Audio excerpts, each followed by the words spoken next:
maka kesunahan kedua-duanya dapat. Ini namanya teori at-tasyrik bin niyah. Jadi ibadah rokaatnya sedikit tetapi itu berkualitas.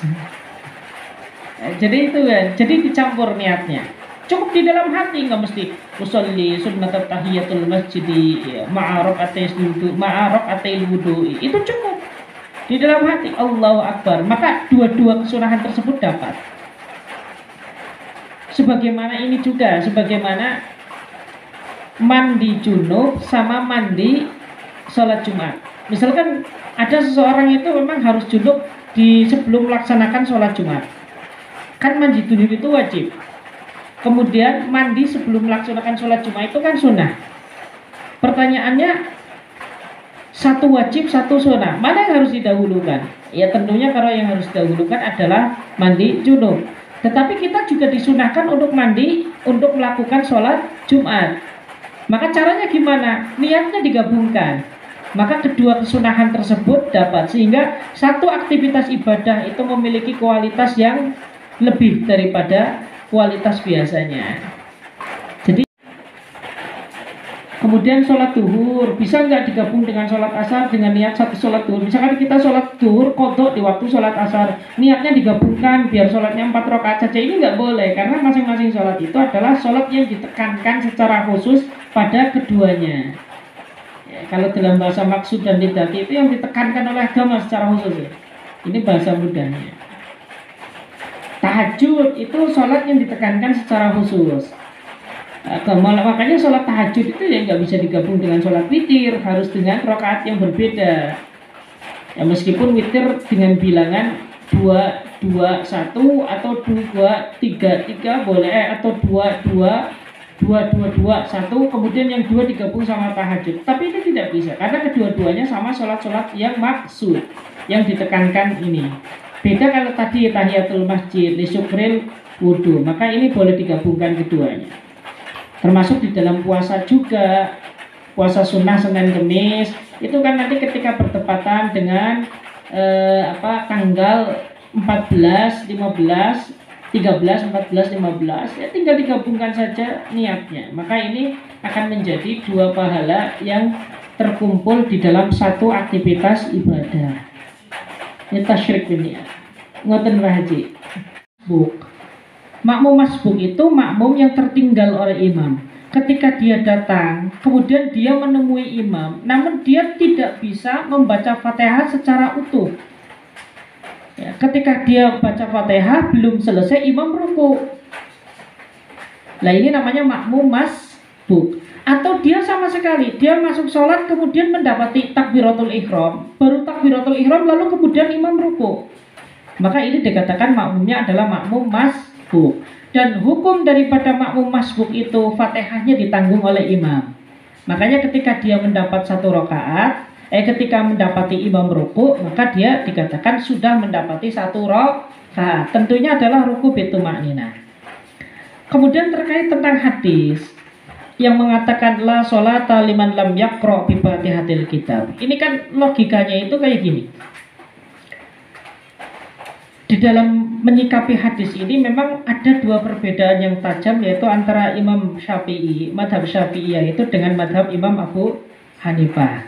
Kalau pakai madhabnya Imam Abu Hanifah, kita itu memang di dalam sholat tidak wajib membaca Fatihah.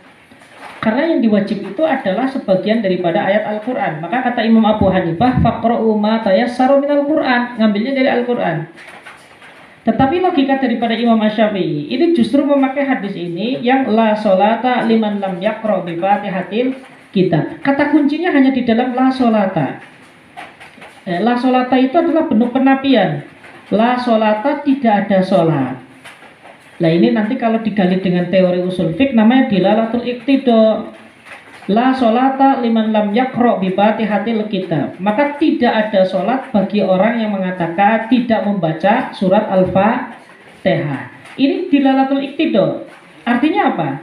Kalau di dalam hadis ini tidak ada kalimat yang kita kira-kirakan, mana-mana hadis salah. Kenapa salah? Karena kenyataannya di zaman Nabi banyak sahabat yang ketika jamaah dengan baginda Nabi Shallallahu Alaihi Wasallam, mereka tidak membaca Fatihah, tetapi sholatnya tidak disuruh diulangi oleh baginda Nabi. Maka ini dilalatul iktidal, di mana penunjukan makna daripada suatu hadis tidak akan sempurna kecuali harus ada kalimat yang harus dikira-kirakan di dalamnya. Maka logika daripada ulama Syafi'iyah mengatakan la sholata ay kamilatan. Tidak ada sholat yang sempurna. Artinya sholat tersebut tidak dikatakan sempurna bagi orang yang tidak membaca surat Al-Fatihah. Dan inilah yang dikatakan oleh orang yang mengatakan membaca surat Al-Fatihah itu tidak wajib. Kemudian golongan yang kedua mengatakan la sholata ay sahihatan. Tidak ada sholat dikatakan sah liman lam yaqra bi Fatihatil kitab.